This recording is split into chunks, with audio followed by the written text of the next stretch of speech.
Y bueno, si hablamos de calendarios, hay dos cosas importantes que distinguir. Una de ellas es que el calendario en sí tiene generalidades que comparten otros grupos de Mesoamérica, por eso en algunas ocasiones se hablan de elementos pan-mesoamericanos, generales para todos.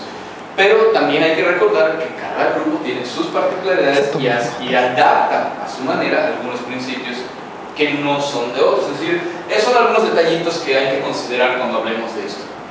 En ese sentido, el calendario que conocemos en Mesoamérica, en esta región que alguna vez fue definida por Paul Kirchhoff, ya hace bastantes talleres, y bueno, hablar de calendario también viene estrechamente relacionado con los orígenes o con la escritura misma.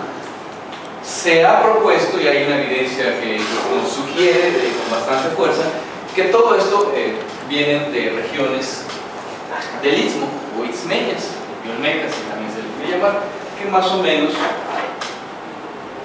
son las que están por acá, y a partir de ahí es que se fue expandiendo a otras zonas, y algunos pues empezaron a dar sus particularidades culturales. En este caso nos vamos a enfocar a lo que es toda la zona maya, pero recordando estos aspectos. ¿Y qué cosas sumamente generales podemos mencionar de los calendarios? Primero es la forma en la que están conformados, básicamente en dos ciclos. Hay muchos más, si hablamos del caso de los mayas, y todavía es algo que queda un poquito en debate, pues, pero pueden ser también cuestiones particulares.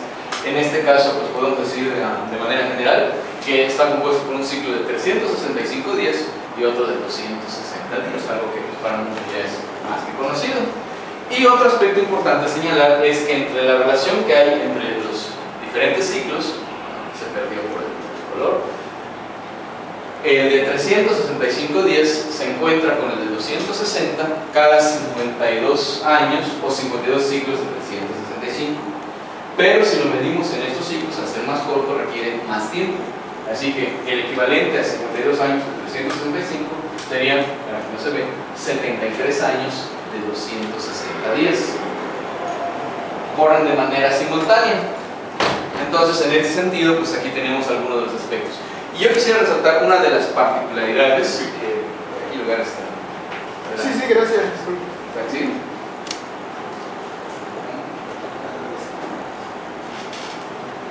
¿Qué aspectos podemos señalar como una de las principales particularidades del calendario maya?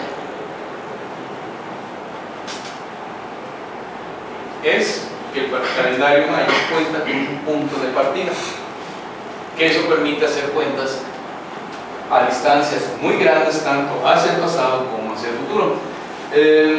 No voy a entrar en cuestiones de correlación, pero aproximadamente podemos decir que tenemos un estimado que va de el 12-13 de agosto de 3114 si usamos la correlación MT, que es la Goodman-Martinez-Thompson, la que mayormente ha sido aceptada. Obviamente hay más correlaciones y de pronto cada quien empieza a tener la suya, pero en términos generales es la más aceptada, y en base a esta es donde hay muchas de las propuestas que les voy a presentar a continuación, que entonces el 130000, 4 Jau, 8 Pum Pum, como formalmente se expresa. Aquí es más o menos lo que se presenta, me parece que es la de Kiribat, si no me equivoco. Si de pronto, ¿sí? Perdón, ¿cuál es el punto de partida del calendario? Esta es la fecha en la que se expresa en términos mayas. Ajá. Usando una correlación para más o menos tener una idea cuál sería una fecha en nuestro calendario occidental, la más aceptada es esta. No es la única, pero es la más aceptada y es en la que las propuestas que voy a presentar se va a estar basando. Gracias. Igual si en términos epigráficos digo alguna tontería, por favor corríjanme, no me va a molestar. Sí. Bueno, ¿por qué calendario de 360 días? Hay un fenómeno astronómico cuando uno contabiliza los días a simple vista, que se da especialmente en los solsticios, eso lo voy a retomar un poquito más adelante, y es que muchas culturas originalmente comenzaron a contabilizar un primer calendario solar de 360 días. El calendario solar son 365.2429 días aproximadamente. En algunos casos hay que lo redondean como los julianos, o sea, el calendario juliano 365.25. Pero esto de 360 días es muy común. Uno de los casos más representativos tiene que ver con uno de los lugares en donde se originó la escritura en la humanidad, que son los pueblos sumerios, en esta área que se encuentra en Mesopotamia, es a partir de observaciones usando un gnomo. Un gnomo es cualquier vara que esté en el suelo, 90 grados, y que mediante el movimiento del sol, como si este fuera el sol, por ejemplo, va proyectando sombras, va indicando posiciones. Usando este sistema, en esas latitudes que más o menos rondan por ahí los 40 grados norte, más o menos, es que se crea, o se propuso, que se crea un sistema sexagesimal, en el cual pues, se permite, bueno, se puede usar como grados y minutos, se permite establecer periodos de 24 horas o de 12 horas, y su calendario era un calendario lunisolar basado en 360 días. Obviamente una de las tantas tablas donde se puede encontrar cómo se usaba este sistema pues es en uno de los relatos de la epopeya de Gilgamesh, y usaban meses lunares, dando por entendido que son de 30 días, cuando en realidad el periodo lunar es de 29.53, es decir, con eso nos damos la idea de que su calendario tenía imprecisiones y que en algún punto tanto el Sol como la Luna no iban a coincidir con sus cálculos por todas las horas, minutos, por los días que se iban atrasando. Pero bueno, esto es nada más para dar a entender cómo se inician algunos. Vamos a un otro caso, en otro contexto temporal y geográfico, con lo que es en el calendario que usaban los aymaras, esta parte de los incas, está más o menos entre Perú y Bolivia, haciendo referencia a uno de sus antiguos gobernantes, Mancha Cápac, mayormente basados en textos coloniales, en donde, usando el mismo sistema de gnomos, los cuales se pueden ver en muchas zonas arqueológicas, especialmente la de Cusco, donde se usan 12 pilares, lo mismo, a partir de sombras, se van viendo días. Tienen un calendario muy similar al sumerio, lunisolar, de 13 lunas, de 360 días, y entonces empezamos a ver que en muchas culturas, cuando empezaban a iniciar esta cuenta, el calendario solar ya traía una imprecisión que posteriormente fue corregida. Vamos a pasar dos ejemplos más para no saturarnos con esto. Uno de ellos es el calendario egipcio, que en sus inicios también contó con una cuenta de 360 días, probablemente sea una herencia sumeria, ya que más o menos no están muy alejadas de estas zonas. Pero aquí, a partir de cierto periodo de tiempo y con algunas reformas, se le añade 5 días. Estos 5 días, que son los Heurempet o epagómenos, generalmente se va a encontrar en literatura como epagómenos, pero este es el nombre que los griegos le daban a estos 5 días añadidos por los egipcios para corregir el de 360 días. Y aún así, 365 días trae un error de 6 horas que se van acumulando año con año, hasta que en 4 años ya un día se acumula y así vamos haciendo esta cuenta. Por lo cual, nuevamente, se opta por hacer una reforma por canope, en donde se adiciona un día cada 4 años. Muchos piensan que el calendario juliano es innovador en el término de la corrección del bisiesto, pero en realidad el juliano está altamente influenciado por los calendarios egipcios. No es raro ver que de pronto en alguna cultura occidental tomen algo, le den 2 o 3 refinaditas y lo presenten como nuevo. Bueno, eso en muchas culturas es una constante. Y si nos vamos a otra latitud más lejana, temporalmente similar, por ejemplo el calendario chino, o con el calendario chino puede surgir muchos problemas por entenderlo. ¿En qué sentido? Que muchos grupos gnósticos de pronto lo interpretan a su manera y le meten cosas que ni siquiera son de ese contexto. Pero lo que sí sabemos y arqueológicamente podemos ver es que este calendario también inició con un conteo de 360 días, los cuales con el tiempo, aquí la medida es un poco más rara, drástica, pero casualmente un poco más funcional, que es ir añadiendo cada tercer año un mes. Ahí a lo largo de 19 años este desfase aparentemente se corrige. Por eso es que es un calendario largo y no es tan... o sea, si cuando se trata de homologar con el occidental, de pronto también da algunas imprecisiones y problemas. Y aquí vemos más o menos en términos generales cómo van surgiendo esto. Mayormente está marcado por el movimiento de la luna. Eso es algo muy común en los calendarios asiáticos. La luna tiene un papel muy predominante en términos de su conteo. Y obviamente con estas medidas y ya los años lunares quedan un poco más parecidos al año solar. Y bueno, se hicieron las correcciones. Eso en términos tradicionales. Hoy en día para cuestiones oficiales usan el mismo calendario que nosotros, gregoriano. Y de pronto viene la pregunta entonces, se habla de los 360 días. Aquí hubo un desfase en las diapositivas. Y tiene que ver con el propio movimiento del Sol, y aquí ya entramos a la parte de lo que nos concierne de este grupo mesoamericano, que son los mayas. Aquí el detalle tiene que ver con los solsticios. El calendario solar en los mayas pues, está claramente evidenciado a través de muchos registros que justamente el Sol tiene una de las más grandes influencias en su establecimiento. ¿Sí? Esta es una imagen tomada en un grupo en el Facebook, del cual hay información bastante útil. Veamos sus respectivos créditos, donde nos da una idea cómo a través de las lecturas podemos entender el papel que tiene el movimiento del Sol, no solo en el establecimiento de los puntos cardinales, sino del calendario mismo. Es decir, aquí mismo vemos cómo los extremos están marcados por los solsticios, tanto las salidas como las puestas, y siempre por la latitud en la que nos encontramos en algún punto van a transitar cerca del centro, que es el cenit.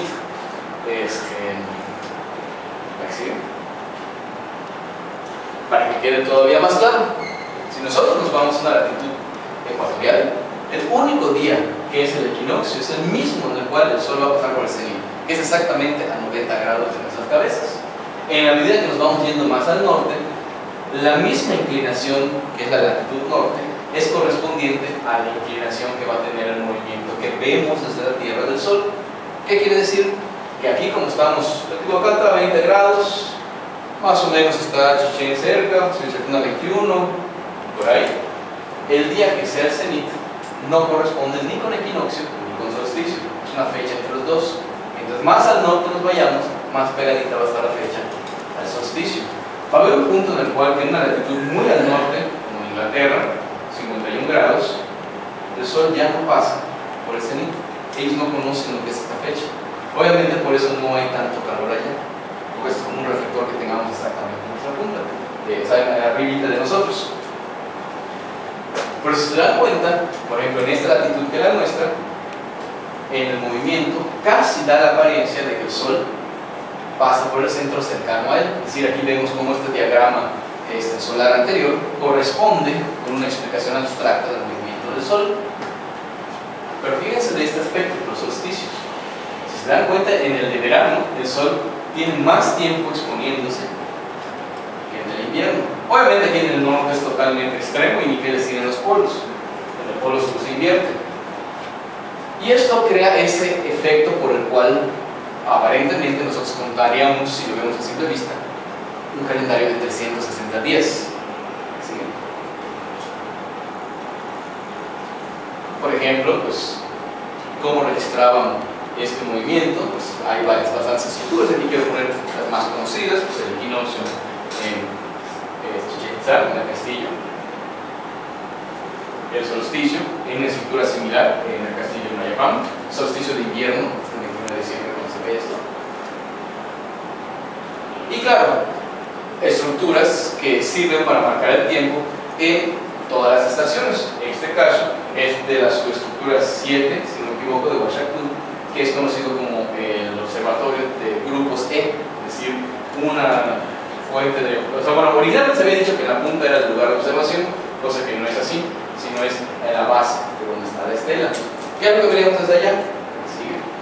Bueno, aquí está tomada desde la parte de arriba, lo cual el horizonte ya no sale, pero desde aquí ya podemos ver que el Sol, exactamente desde la estela, para los solsticios, sale de un extremo, para otro solsticio del tercero, y los equinoccios. Que más o menos es como este diagrama tomado de la arqueología mexicana, de la revista. Que repito, la punto de observación está acá, como acá, una corrección que habría que hacer. Entonces, desde aquí las fechas son totalmente otras. Es algo muy importante en estos estudios, el lugar de observación, y en algunos casos la misma arquitectura nos está señalando dónde. Es decir, por cualquier lugar podemos ver que el Sol pasa y no necesariamente quiere decir que tenga que ver con algún asunto astronómico. Ahí es donde hay que tener cierta delicadeza en estos estudios. Bueno, estos son los que le llaman los grupos G. Huachactú está en la zona petenera. Aquí tenemos lo que es la zona arqueológica encontrada en Sintichén, en donde más o menos el principio es similar. Aquí podemos ver desde este altar, no está consolidada las estructuras, pero más o menos nos indican, este es un diagrama tomado de ahí mismo, en el cual nos indican las posiciones del Sol, cómo corresponden con las estructuras que están ahí señaladas. Y por supuesto, otro evento de mucha importancia entre los mayas y los americanos es cuando el Sol pasa por el cenit, porque representa el centro, el lugar donde se encuentra la humanidad en la transformación maya. Y en ese sentido, una de las investigaciones realizadas por Arturo Montero destacó la posición que ocupaba el castillo al momento de su construcción, justamente en este diagrama con relación a elementos acuáticos, en este caso los cenotes, coincidiendo en su eje norte-sur con dos cenotes que están más o menos a una distancia relativamente equidistante, y con otros cenotes más alejados a 2.5 kilómetros, 2 kilómetros promedio, que es el Tatún hacia el poniente y Tampuyún hacia el oriente. Esto exactamente coincide con el ocaso, en este caso, es decir, cuando el Sol pasa por el cenit y está ocultándose, marca esta dirección. ¿Y cuál es el efecto óptico que a simple vista nos engaña y nos hace pensar en un calendario de aparente 360 días, que vemos que varias culturas han recurrido en eso? No sé si ustedes, aquí les quiero poner un ejemplo un poco más mundano. De pronto, si tienen una referencia espacial, vamos a pensar la Torre Confía o el edificio de Hyatt. Cuando están de lejos y van avanzando, no sé si ven que difícilmente se mueve un poco de posición. Parece como si estuviera fijo, a pesar de que puedan avanzar 3 o 4 esquinas con relación al edificio, si están a una distancia, vamos a pensar, más de 2 kilómetros.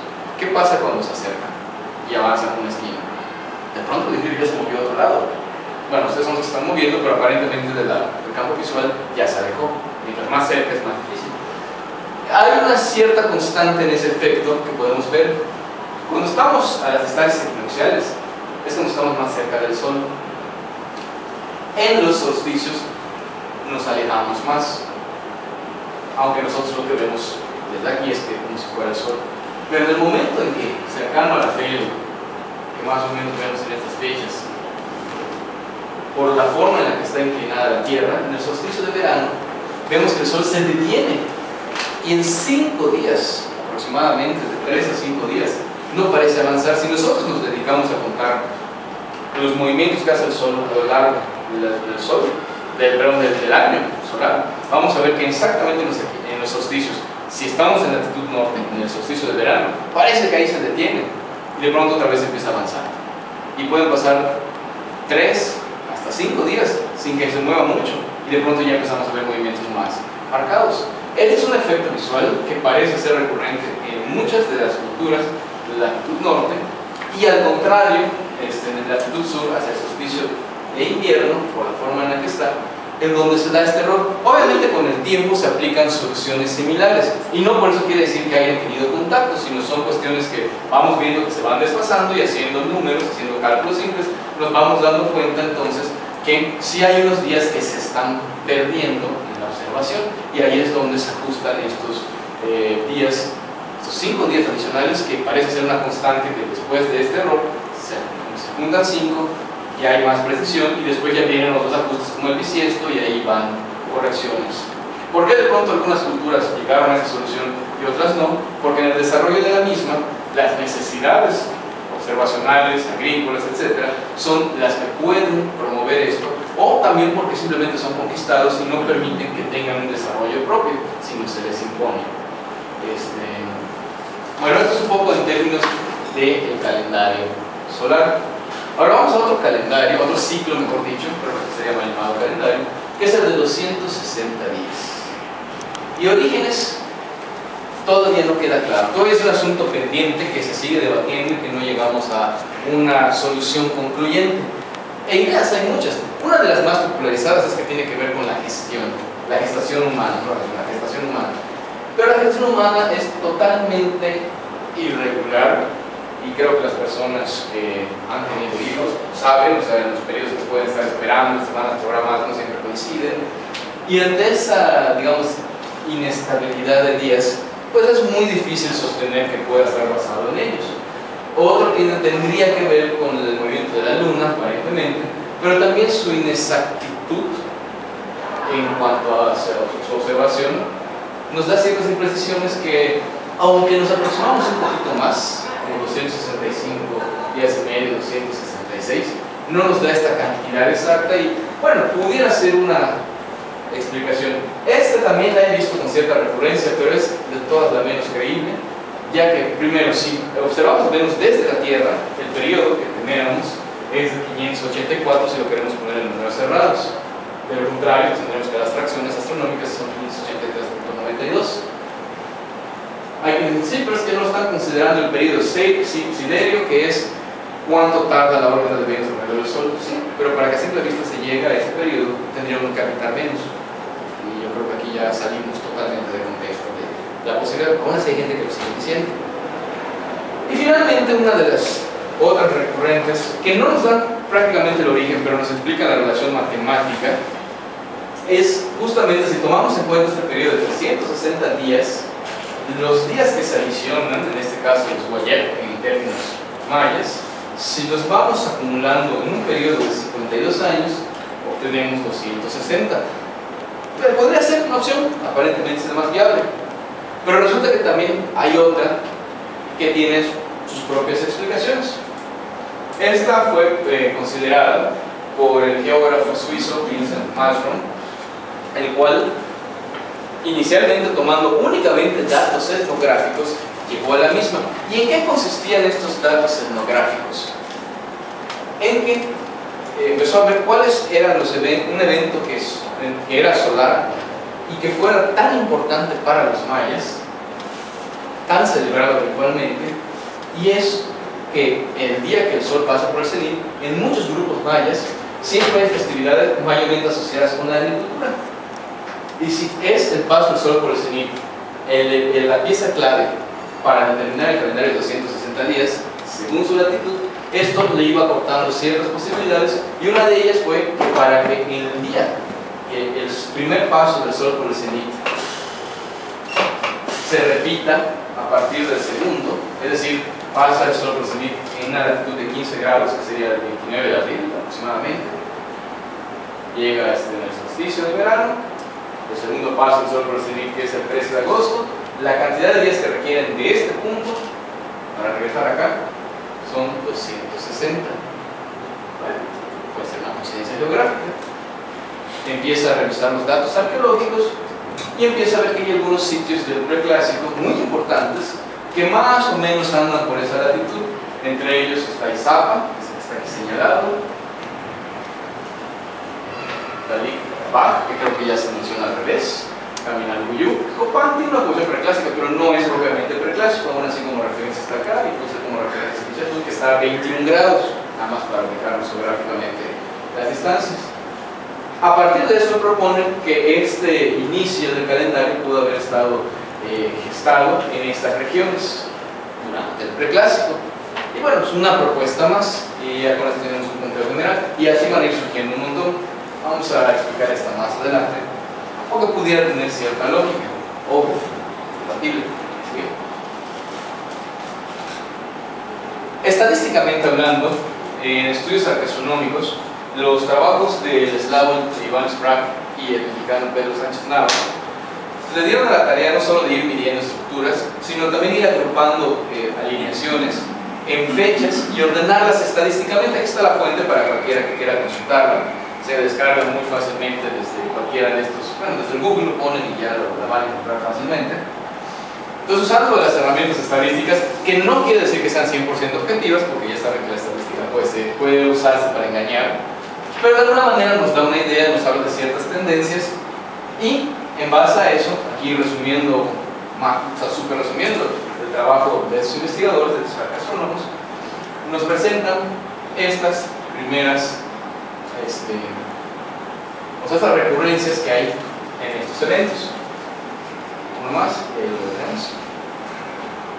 Equinoccios, solsticios, de pronto es muy recurrente encontrar en fechas como 25 de febrero, 17 de octubre, o 17 de abril y 25 de marzo. Ahí la vamos a ver porque agrupamos estas dos.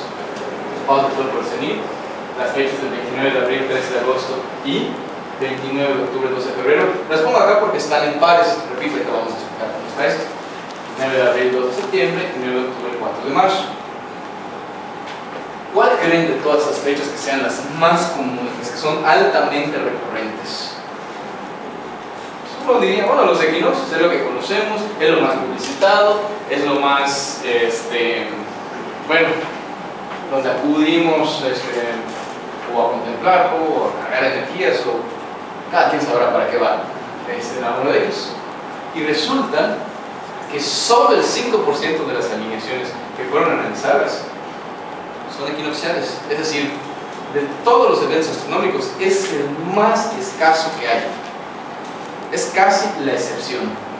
De pronto uno puede decir, a ver, un momento, si es el que nos presentan como la regla, estadísticamente hablando no es así.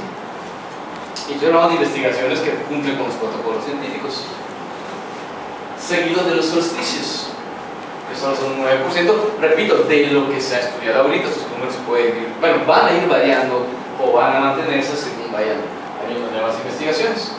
¿Sigue? Esta fecha resulta que ocupa un 11%, este que tiene gran importancia en términos culturales un 21%, ya es una cantidad bastante significativa. Esta que ocupa un 23%, y esta que ocupa un 31%. Entonces aquí lo que nos llama la atención es esta parte en la cual de pronto resulta que esto es lo común en términos astronómicos y solo hay un evento que es directamente solar. Todos los demás son excepciones, y esto desafía lo que nosotros tradicionalmente sabemos en cuanto a la astronomía. Ahorita vamos a explicar las fechas y por qué algunas de estas cuestiones. Y es que, de antemano, la primera pista es que esto parece explicarse en términos del calendario. Esto no es zona maya porque es Montalbán, estamos hablando de los zapotecas, pero vamos a explicar el primer binomio de fechas, vamos a llamarle familias, como se le ha tratado en la literatura científica, y nos vamos a centrar en dos edificios. Uno, que es esto de aquí, todo esto es la embajada de Teotihuacán en Montalbán, pero llama la atención este edificio, que es el edificio Engollado, como le llaman, la plataforma Engollada, y el edificio P, que es el que se encuentra aquí. Aquí está el norte, más o menos para tenerlo de referencia. Es este, y el otro que es el edificio P, que se encuentra de este lado. ¿Sí? Vamos a hacer el resto del edificio P. Es esta escalinata, y lo que llama la atención es que aquí hay un acceso para el interior de la estructura, y aquí hay una parte que no tiene un escalón, completamente in situ, como si en otros dinos son faltantes se hayan desplomado. Así estaba al momento de la consolidación. Aquí estudios de Rubén Morante y Arturo Montero, de hecho ahí está tomada la foto. Lo que ellos ven es que el día que el sol pasa por el cenit exactamente ilumina el altar, son en fechas como 17 de abril, 25 de agosto, y deja de iluminarse todo el recinto en el otro par de fechas, que son el 17 de octubre, 25 de febrero. Cuando lees a esa fecha, todo esto está totalmente oscuro. Y uno diría, bueno, ¿y estas fechas qué significan? ¿Y cuál es su relación con el área maya? ¿Sí?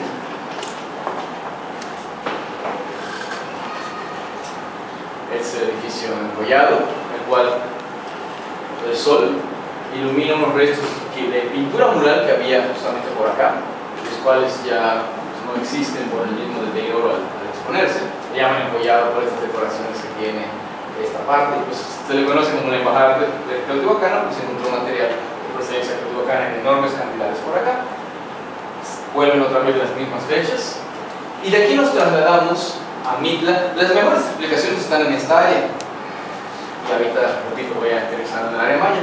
Este es un grupo llamado el Grupo del Arroyo, que se encuentra a un costado de una iglesia que está construida en estas, y aquí había un montón de pinturas en los dinteles, las cuales ya no se conservan, pero el arqueólogo alemán Edward Seller hizo un muy buen registro detallado de cada una. Esta es una. Y resulta que este recinto se ilumina en su interior, y especialmente los rayos del sol iluminan donde estuvo esta pintura en las fechas de el 17 de octubre y 25 de febrero, siendo que nuevamente 25 de agosto. Y de pronto uno puede decir, bueno, y aquí estas fechas que están siendo recurrentes en estas áreas, pues ¿qué significarían?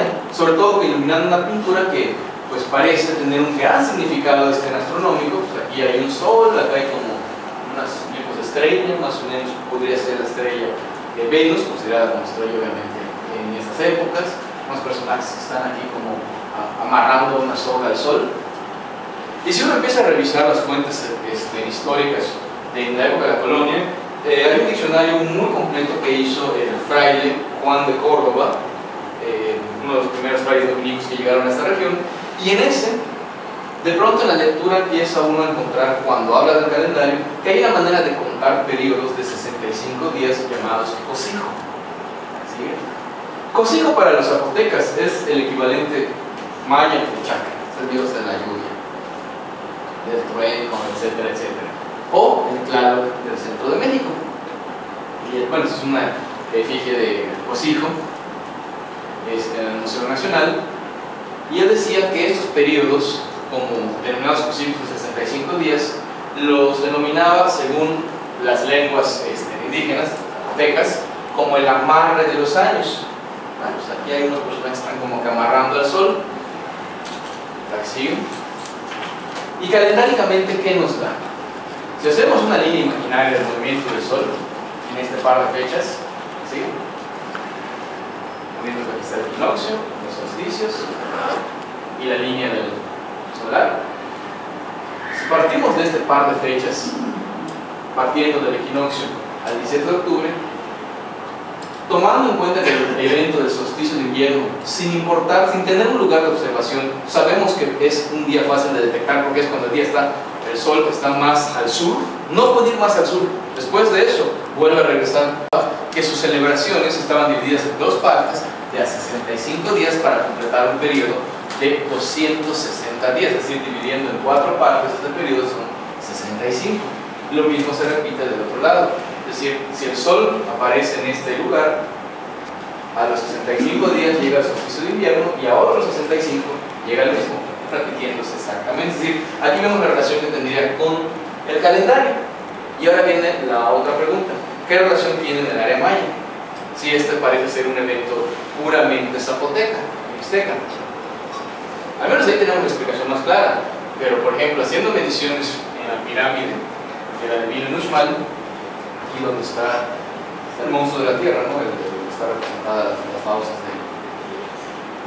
Bueno, si nosotros queremos ver cuándo se ilumina, justamente se ilumina a partir de las fechas cercanas al solsticio de invierno, 17 de octubre, que es el iluminarse, y termina de iluminarse el 25 de febrero. Es decir, aquí aparece con cierta recurrencia en un edificio totalmente mágico. Claro, en fuentes no hemos encontrado algo que nos diga, todavía, al menos a los que nos estamos dedicando a eso. A lo mejor a la primera vista tendría una explicación más clara. En el otro par de fechas más cercanas al solsticio de verano, encontramos un edificio que señala estas fechas, ¿sí? Aquí en Yucatán, área maya, que es Nizamal, imagino que ya saben qué estructura es esta, Nizamatul, señalando el otro par de fechas que tienen relación con el solsticio de verano. No es tan recurrente, pero aparece en el área maya, es decir, con cierta continuidad, lo cual nos habla de que no es una cuestión fortuita, sino que hay un patrón. Y además, estos son algunos por mencionar y para no tardarme demasiado. Pasamos a las otras fechas que ocupan más de un 20% en su recurrencia, que son las del 29 de abril, 13 de agosto, 29 de octubre y 12 de febrero. Repito, estas fechas también se hacen presentes en otras partes, no solo del área maya, sino de toda Mesoamérica. Las estadísticas no solo del área maya. Por ejemplo, el templo superior de los jaguares, en el fuego del Reloj de Chichén Itzá, que tuvo alguna vez una pintura mural, se ilumina exactamente toda, es decir, donde estuvo esto, perfectamente bien alineadito, cuando el sol pega exactamente un 19 de abril, un 13 de agosto. ¿Les recuerda algo estas fechas? Antes de esto de las familias, ¿dónde las habíamos visto antes? ¿No se acuerdan de las propuestas de cómo pudo haberse originado el calendario de 260 días? A partir del paso del sol por el cenit. La propuesta del geógrafo Vincent Mastro, hace poco la Bueno, parece coincidir. Así. Esta misma se repite ahí mismo en Chichén Itzá, en lo que es la ventanilla superior del caracol. En Esná, en el templo superior, más alto. Más o menos si estuviéramos aquí donde está la delantera de esta persona, lo que veíamos al poniente, ahora sí, es esto. Le llaman el templo de la Vieja. Vamos a ver la explicación del porqué de estas familias de fechas. Más o menos esta es la línea imaginaria que seguiría el Sol. Aquí es donde estaría la línea equinoccial. En los extremos, las solsticiales, con sus respectivas fechas. Y exactamente el Sol se ocultaría debajo del 29 de abril y el 13 de agosto. Aquí no es una explicación que tenga que ver con motivos astronómicos, sino al parecer tiene que ver con motivos relacionados con los números con los que funciona el calendario. Teniendo que el Sol avanzar a partir de esta fecha, 52 días, regresar otros 52 días al 13 de agosto, y del 13 de agosto, para llegar al 29 de abril, requiere 260 días, todo esto en una cuenta de un año de 365. Aquí vemos cómo ambas pueden estar. Obviamente esto también genera más preguntas que respuestas, y aquí es donde la astronomía nos ayuda un poco a ir sacando preguntas más pertinentes para contestar. ¿Pudiera ser esto una manera de corregir el año? Es una propuesta, pero eso también nos lleva a otras preguntas. Bueno, ¿y cómo lo hacían? ¿Cómo hacen con ese día que va faltando? Son aspectos que todavía se van trabajando, pero vemos que hay una enorme recurrencia en sitios mayas. En el altiplano mexicano, esta es la fecha, un par de fechas, más común. Aquí casi podríamos decir un 50%. En solo lo que son estudios del altiplano mexicano. En el área maya no es tan recurrente, está mucho más variada. Que es otra cosa que llama la atención. En muchos lugares del centro de México las fechas son o una u otra. En el área maya está totalmente disperso con diferentes fechas. Esto nos habla de la misma heterogeneidad cultural que había en diferentes grupos. La que sigue. En la misma fecha las encontramos en el templo redondo de Mayapán, yendo justamente hacia la pirámide de Kukulcán. En estas fechas, esta fue tomada el 3 de agosto, una lluvia, un aguacerazo a punto de caer, afortunadamente el sol cooperó. Que exactamente el sol coincide con su eje de simetría, sin que la pirámide estorbe, lo que es tanto el 19 de abril, 13 de agosto. Y así tenemos muchos más ejemplos. En Palenque, justamente en esta ventanilla en forma de T, nos representará el glifo de viento, y en el fondo hay un mural que se empieza a iluminar a partir de unas fechas: 9 de abril, 13 de agosto. Así. Ahora vamos a este otro par de fechas: 9 de abril, 2 de septiembre, 9 de octubre y 4 de marzo, que son las que tienen un poquito más de recurrencia en el área maya. ¿Qué hay con estas fechas? Están ligeramente cercanas a las anteriores. Por ejemplo, en Oxintoc, que es donde yo hice mi tesis de licenciatura, justamente iniciando con estos temas, una de las observaciones que llamó la atención es que desde esta columna tallada, con un personaje, posiblemente gobernante, al cual le llaman el diablito, si se entiende por qué, si uno se pone exactamente en el mismo lugar donde supuestamente estaría mirando ese personaje, uno encontraría la siguiente vista, de poniente, así, que es a la pirámide más grande del lugar, la MA1, del grupo Maya, de Oxintoc. Y vamos a hacer el mismo ejercicio, vamos a hacer una línea imaginaria de lo que es el movimiento del Sol, así, es este. Este sería el punto que marca el equinoccio. Dos más. Solsticio de invierno, 22-29 de diciembre. Solsticio de verano, 21. Por eso cuando se habla de fechas solsticiales, si se dan cuenta, aquí varía mucho diciendo puede ser el 21, puede ser el 22, puede ser el 20, por esta imprecisión visual. Y astronómicamente también hay estas ligeras variaciones. Bueno, ¿en qué fecha correspondería? Creo que ya les dimos una pista. Cuando el Sol se oculte detrás de la pirámide. ¿Sí? Partiendo del equinoccio otoñal, 9 de octubre, y transcurre una cantidad de días de 73 o 52, regresar al mismo punto el 4 de marzo, pues son los mismos días simétricamente similares, 73. Pero aquí el ciclo no se repetiría en un periodo de 260 días como uno se pudiera imaginar, sino son 219 días. ¿Sigue? A veces es medio Dios esta animación, no la terminaba de quitar. Retrasa mucho, ¿sí? 219 días o 3 veces 73 días. Aquí lo que encontraríamos no es tanto el 219, sino el 73. Recordemos la importancia del 73 en términos calendáricos. Es muy similar al del 52.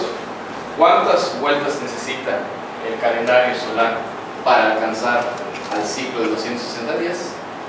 52. Como el otro ciclo es más pequeño, requiere más vueltas y su equivalente es 73. Aparte que 73 es el único múltiplo en el que puede ser divisible en 5 partes iguales, en números enteros, el año de 365 días. Pero aquí lo bonito de esta alineación es que no solo se limita al movimiento solar, sino que también, si extendemos este periodo, en lugar de 5 veces, lo extendemos 8 veces, 8 por 73 nos da 584. ¿Esta qué nos recuerda?